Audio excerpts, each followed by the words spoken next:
Hi everyone.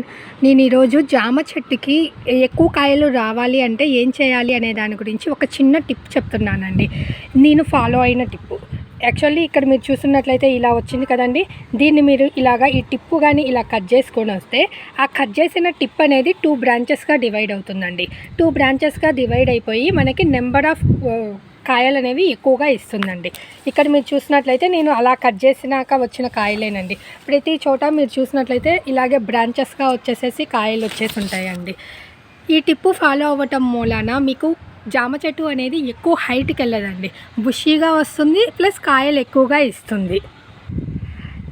ఈ జామ చెట్టు అనేది మన టెర్రస్ గార్డెన్ మీద గ్రో చేసుకునే ఫ్రూట్స్లో బెస్ట్ ప్లాంట్ అండి.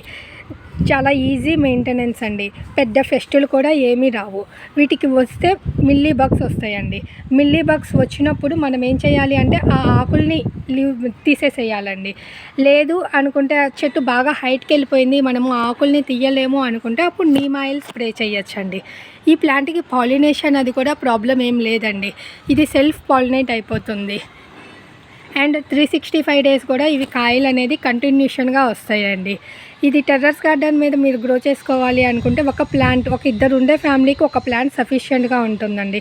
ఒక 4 అలా ఉండే ఫ్యామిలీకి అయితే ఒక 2 ప్లాంట్స్ వేసుకుంటే సరిపోతుందండి. ఇప్పుడు మీరు చూస్తున్న ప్లాంట్ వచ్చేసేసి 3 years బ్యాక్ ప్లాంట్ అండి. మిల్లీ బగ్స్ అంటే ఇట్లా వస్తాయండి. ఇప్పుడు మీకు కనిపిస్తున్నట్లుగా దీనిని తెలుగులో పిండి నల్లు అంటారండి. వీటిని మనము తీసేసేసేసి మన గార్డెన్కి దూరంగా పడేస్తే సరిపోతుందండి. అప్పుడు ప్లాంట్ మొత్తానికి ఎక్స్టెండ్ అవ్వకుండా ఉంటుంది. ఫస్ట్ మీరు ఏదైనా పెస్టిసైడ్ ఇచ్చే ముందు వీటినన్నిటిని రిమూవ్ చేసేస్తే సరిపోతుందండి.